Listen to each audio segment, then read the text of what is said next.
नमस्कार, मैं अशोक कुमार ठाकुर फ्रॉम मुनि इंटरनेशनल स्कूल। साथियों, आज का जो युग है ये परिवर्तन के साथ में डिजिटलाइजेशन का युग है, ये तकनीकी का युग है। परंतु ये केवल तकनीकी का युग नहीं है, क्योंकि तकनीक कभी संबंध को प्रगाढ़ करने में उतनी सक्सेस नहीं होगी जितना एक व्यक्ति होगा।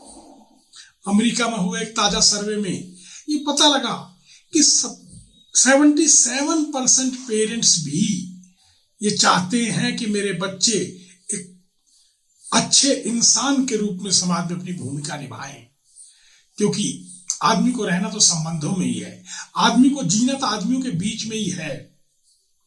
इस टेक्नोलॉजी के दौर में बच्चों का झुकाव कंप्लीटली टेक्नोलॉजी की ओर जा रहा है, जिस कारण क्या हो रहा है कि एक बेहतर भविष्य की जगह, एक बेहतर शरीर की जगह एक कंप्यूटर से कंप्यूटर का निर्माण हो रहा है। आज चाहे बाल साहित्य हो, चाहे और इस बच्चे के जीवन को बनाने वाली विधियां हों, वो अपने एक मुश्किल दौर में गुजर रही हैं, क्योंकि मानव परिवर्तनशील है, मानव प्रयोग धर्मी है। इस कारण वो सिर्फ टेक्नोलॉजी पर मिलने वाले सुख की कल्पना में और उसके अभ्यास में लगा हुआ है। इसकी जिम्मेदारी माता पिता, समाज, टीचर और सरकारें सबको मिलकर लेनी पड़ेंगी कि यदि ये 20% बच्चे खराब होते हैं तो यकीन माने कि 100% हमारा भविष्य खराब होगा। आज बच्चे इस डिजिटलाइजेशन के कारण, इस टेक्नोलॉजी के कारण, किसी भी चीज को फास्ट करने के कारण, उस एम्पैथी को फील ना करने के कारण उन दर्दों को पैदा कर रहे हैं, उस नशे की हालात में जा रहे हैं, उस तरह के अपराधों में जुवेनाइल बच्चे बढ़ रहे हैं कि ये समाज के सामने एक चिंता और गंभीर संकट का समय आता जा रहा है। मैं पेरेंट्स से ये कहूंगा और सरकारों से भी ये कहूंगा, क्योंकि आज का दौर जो है वो कंज्यूमर का दौर है, तो पेरेंट्स इसमें ज्यादा जिम्मेदार हैं और समाज के प्रभावशाली लोग और समाज के लोग ज्यादा जिम्मेदार हैं कि वो इस आवाज को उठाए कि नहीं, इसका भी समय हो। हमें घर पे माता पिता चाहिए, हमें घर पे भाई बहन चाहिए, हमें घर पे बच्चे चाहिए, खाली मोबाइल नहीं चाहिए। तो मैं चाहता हूं कि ऐसी आवाज उठे और सरकारें, पॉलिसी मेकर्स, संस्थाएं मजबूर हों उस बातों के लिए कि हर चीज की लिमिट तय करी जाए, क्योंकि ये 20% बच्चे मेरा भविष्य है, इस समाज का भविष्य है और दुनिया के 100% भविष्य है। आज बच्चे तकनीकी को अपना साथी, अपना मेंटर और अपना ज्ञान लेने का एक साधन समझते हैं, मगर तकनीकी सहायक तो हो सकती है, तकनीकी लक्ष्य नहीं हो सकती। तकनीकी स्टोर कर सकती है, मानव की कल्पनाओं में एक उड़ान दे सकती है, मानव जो काम करके देखे उसको हेल्प कर सकती है, परंतु ये डेस्टिनेशन नहीं है। टेक्निक और टेक्नोलॉजी है, ये मेरा डेस्टिनेशन नहीं है। डेस्टिनेशन तो मानव का समाज में रहना है, संबंधों में रहना है, संबंधों में जीना है और वर्तमान के अभ्युदय में अपनी भागीदारी तय करनी है। सवाल तो यहाँ खड़ा हुआ है कि क्या इस टेक्नोलॉजी से समाज बन पाएगा। मैं तो अक्सर बोलता हूं कि जब हर चीज के पीछे एक साइंटिफिक रीजन है, तो साइंस के पीछे क्या रीजन होगा? वो रीजन होगा सामाजिकता।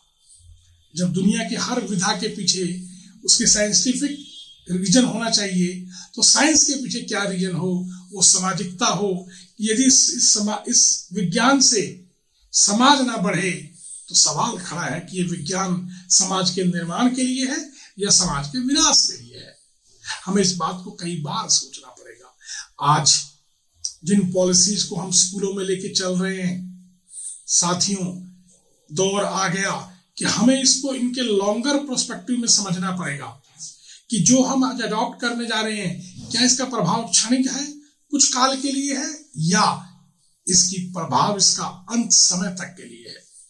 क्योंकि जो भी हम पॉलिसीज बनाते हैं उसको 10 साल, 20 साल, 30 साल के लिए बनाते हैं, जो हमारे लिए 30 साल बाद यही पॉलिसी हमारे लिए समस्या बन जाती है। विगत के ढूंढे हुए सभी आंसर यकीन मानिए वर्तमान में या तो वो निष्क्रिय हो गए हैं, अप्रभावी हो गए हैं, या वो समाधान ही सवाल बन के खड़े हो गए हैं। और अब बच्चा कहता है कि पहले तो ऐसे ही करते थे, क्योंकि आज इस टेक्नोलॉजी और इस सिस्टम से हम एक लापरवाह बच्चे पैदा कर रहे हैं। अब देखिए ना, कितनी हैरानी की बात है कि बहुत से लोग, यहाँ तक मैक्सिमम लोगों को अपने मोबाइल नंबर तक नहीं मालूम होते। वो अपना किसी का भी एड्रेस डालते हैं, पहुंच जाते हैं, उसके बाद खत्म। कभी दौर था कि लोग हर नंबरों को याद रखते थे, बहुत नंबरों को डायरी में रखते थे कि अगर कोई वायरस हो या कोई ऐसा हैक कर ले तो भी मैं चूकूंगा नहीं अपने लोगों से मिलने का। मैं कहता हूं कि इस टेक्नोलॉजी से फायदा हुआ, फायदे की कॉस्ट में नुकसान ज्यादा हुआ। बच्चे का बचपन चला गया, मेरे देश का भविष्य चला गया और मानवता खतरे में आ गई। कब तक इन्हें बर्दाश्त करेंगे? साथियों, डिजिटल होना बुरी चीज नहीं है, मगर अति होना हर चीज की बुरी है, ये निश्चित है। कब तक हम नहीं समझेंगे इस बात को? कब तक हम आंख मूंद के बैठे रहेंगे? तो मैं सभी पॉलिसी मेकर्स, सभी एजुकेशनिस्ट और सरकारों और समाज के वो लोग जो दुनिया में कुछ प्रभाव रखते हैं, उनसे विनती करता हूं कि जितनी जल्दी जाग जाएंगे उतनी जल्दी अपने भविष्य को सुरक्षित कर लेंगे। नहीं तो ये समय किसी का इंतजार नहीं करता साथियों। अभी भी चीत जाओ, नहीं तो ये समय सबसे पहली अपनी चोट इस मानव पे मारेगा, फिर बाकी अवस्थाओं की शुरू करेगा। तो हम जो बो रहे हैं, ऐसा ना हो हमारे विनाश का कारण हो जाए। इसी बात के लिए मैं आपके साथ बहुत बहुत धन्यवाद।